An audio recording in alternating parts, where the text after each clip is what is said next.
ஆமா ஏன் ஆண்டி தினமும் இது ஒரு வேலையா இருக்கு. சொன்னாலும் இல்லன்னா என்ன சுத்தி இருக்கிறவங்களால எனக்கு பிரச்சனை வருமா? காலையில எங்கேயோ கிளம்பி வெளியே போனாரு மாமா.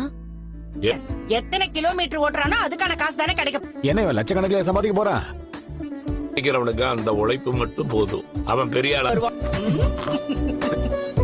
யார் என்ன சொன்னாலும் பரவாயில்ல மாமா, அவரும் ஒரு நாள் முன்னேறி வருவாரு. பாத்து எடுத்துட்டு வாடா. நான் வரேன். என்னங்க இவன் மறவி. டேய் என்னடா இந்த கணக்கு இருக்குது? அவ்வளவு ஸ்ட்ராங்கடா. எவ்வளவு இது? என் ஃப்ரெண்ட் ஒருத்தன். ஆமாடா. அப்ப அந்த சோபா எல்லாம் தள்ளி வைக்கணுமே. ஓ ஃப்ரெண்டுக்கு வெளியூர் போயிட்டான்னு சொன்னேன். ஆம்பா அதான் சொல்லிட்டான்பா. காரக்குடி சேல் கட்டல அதான் கொஞ்சமா. டேய் அதுக்கு மேல பாதுகாப்பா வச்சாங்களாம். அந்த கதையால இருக்கு. கட்டுற வரைக்கும் இது எங்க இருக்கும்? அங்க ஆள்ல தான் இருக்கும். பேசே இருக்காது. யாரும் நடந்து போக வேண்டாமா? ஏன் பார்லரம்மா ஏன் உன் தொழில் இது பாருங்க என்ன ஃபுட் அம்மா எதையா கொண்டு வீட்டுல வச்சு